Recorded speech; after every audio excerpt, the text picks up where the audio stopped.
ketika Zainuddin pergi ke desa Batipu di Padang. Sejak berusia 9 bulan, Zainuddin telah ditinggalkan Dian Habibah ibunya. Menyusul kemudian ayahnya yang bernama Merdeka Sultan. Di Padang, ia tinggal di rumah saudara ayahnya yaitu Made Jamila. Suatu ketika, di tepi pantai, Zainuddin berteduh di sebuah rumah. Zainuddin pun mengungkapkan perasaannya kepada Hayati.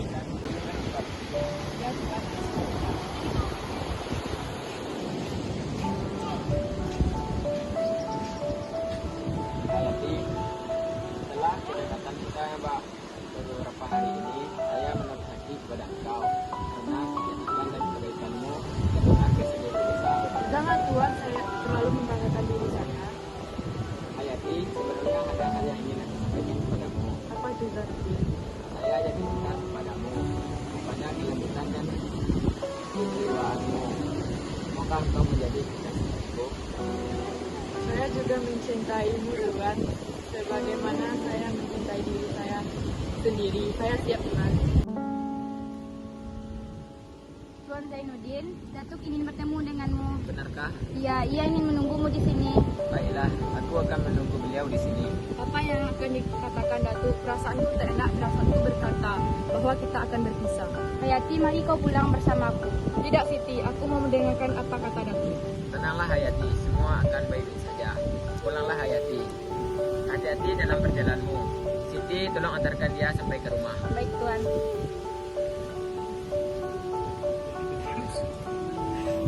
Zainuddin, telah banyak niat pembicaraan orang yang kurang enak mendengar tentang dirimu dan kemenakanku. Sekarang kutemui engkau untuk memberikan nasihat sebelum perbuatan berkelanjutan. Lebih baik Tuan tinggalkan Batipu ini sebelum merusakkan nama kami dan suku negeri ini. Mengapa engkau berbicara demikian sampai membawa nama adat dan turunan? Harus hal ini yang saya sampaikan. Hayati harus menikah dengan orang bersuku, berkaum, kerabat. Pergilah pulang dan bergegaslah. Ia akan kujodohkan dengan Aziz, pemuda terpandang dari desa seberang. Bukankah ayahku juga orang Padang? Ya benar, tapi ibumu orang Makassar. Di negeri beradat ini, kemenakan kami hanya boleh menikah dengan bangsa berkaum dan beradat. Setelah kami bicarakan, lebih baik dia menikah dengan Aziz, orang berkaum adat Padang. Tapi kami saling mencintai. Pergilah Zainuddin dari negeri ini demi kemaslahatan Hayati. Jika engkau memang benar cinta kepada Hayati, pergilah, biarkan Hayati bahagia. Pikirkan itu anak muda.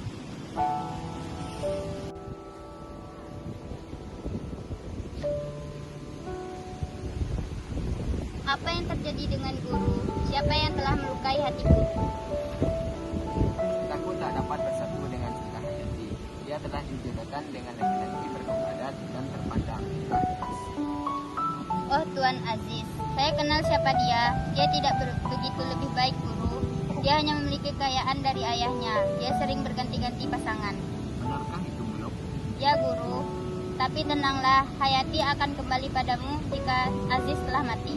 Muluk, janganlah kau bergurau. Aku tak lagi berdaya. Hatiku sudah hancur. Sudahlah guru, lepaskan dia. Bukankah guru punya bakat mengarang yang cukup bagus? Lebih baik kita pergi ke Surabaya untuk menyalurkan bakat sekaligus untuk meninggalkan segala kenangan di kota ini.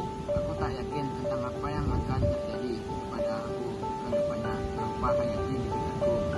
Guru, percayalah, takkan ada sia-sia apabila kita telah melakukan semaksimal mungkin.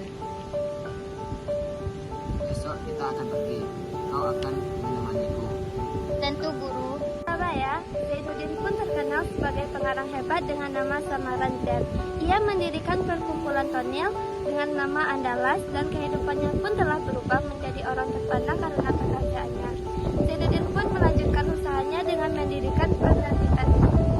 Ketika itu, Zainuddin menggelar pertunjukan drama. Aziz dan Hayati pun diundang dan pertemuan pun terjadi. Oh, Tuan Aziz dan Hayati. Tuan Zainuddin, Ya benar, ternyata kita berjumpa di sini.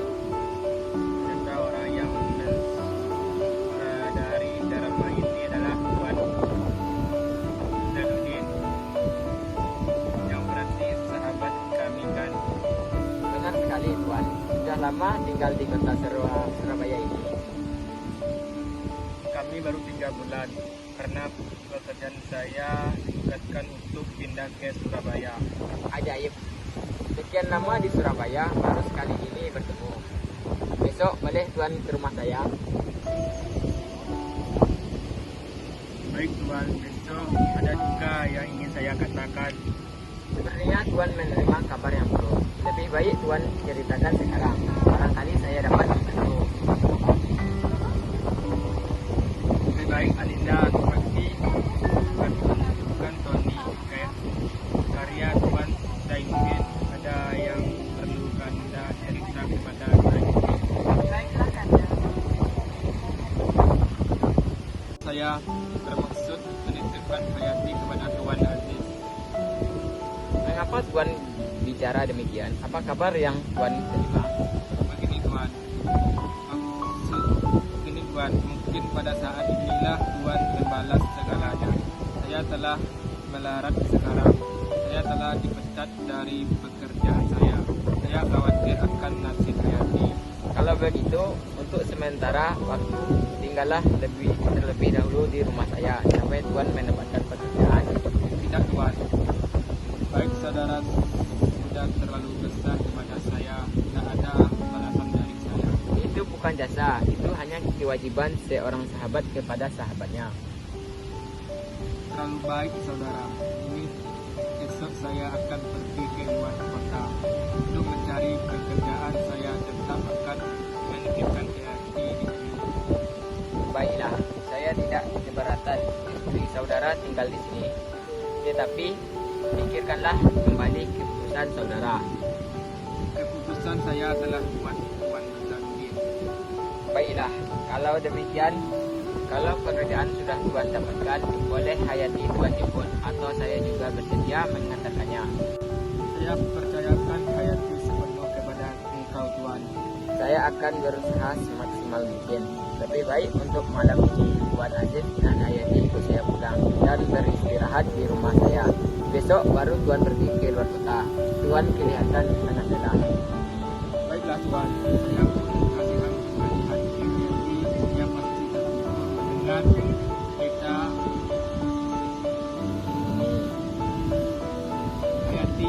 Hayati, mari kita pulang bersama Tuan Zainuddin.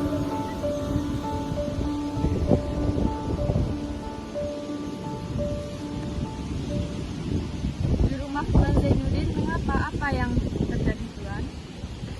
Tidak ada apa-apa Hayati. Tuan Zainuddin menawar pertolongan dalam baik dan kita.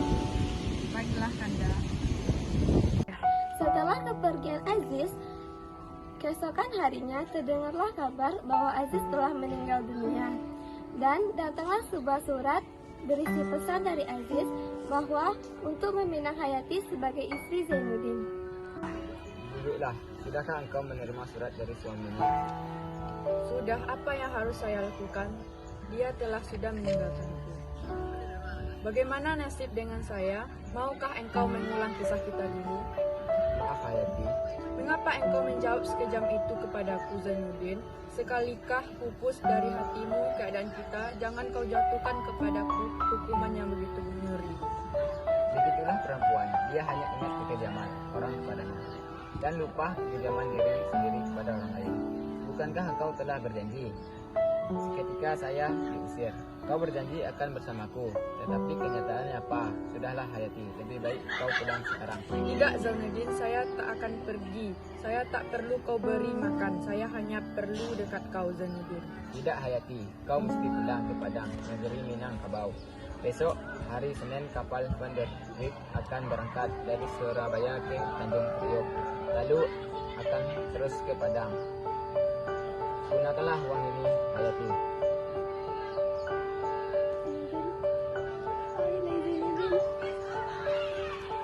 Mendengar perkataan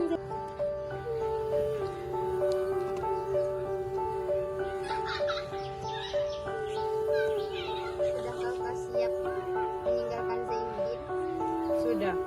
Tanda peringatan apakah yang akan dapat dibawa dari rumah ini? Bang Muluk. Bawa sajalah ini.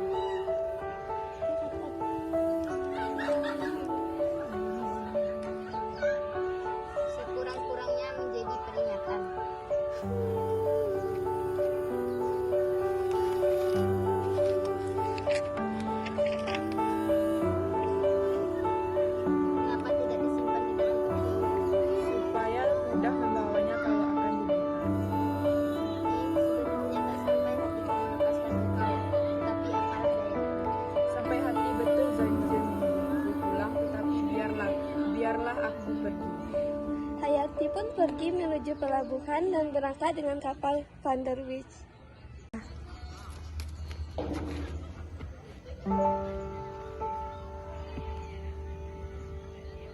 Bang Muluk, kemana Hayati? Apakah dia sudah pergi? Hayati telah pergi, Tuan, 3 jam yang lalu. Saya harus mengejarnya. Bang Muluk, saya akan berangkat ke Jakarta dengan kereta api malam. Hayati akan saya jemput kembali. Akan saya bawa pulang kemari. Inilah keputusan yang sebaiknya. Baiklah, Guru, saya ikuti dulu. Ketika Zainuddin berjalan beberapa langkah, tiba-tiba penjual koran pun datang dengan berita mengejutkan. Sebuah surat kabar terbit yang berisi kabar bahwa kapal Van der Wijk tenggelam. Mendengar kabar itu, badan Zainuddin gemetar dan koran itu dibacanya terus. Zainuddin pun langsung pergi ke rumah sakit mencari Hayati. Takkan sempat membaca koran sehari-hari ini. Tuan, sebentar, bacalah ini. Kau ini Muluk membuang waktuku saja. Hayati, Bangunlah, Guru, lebih baik kita cari Hayati di rumah sakit. Anda Tuan Zainuddin, ya di mana kau tahu?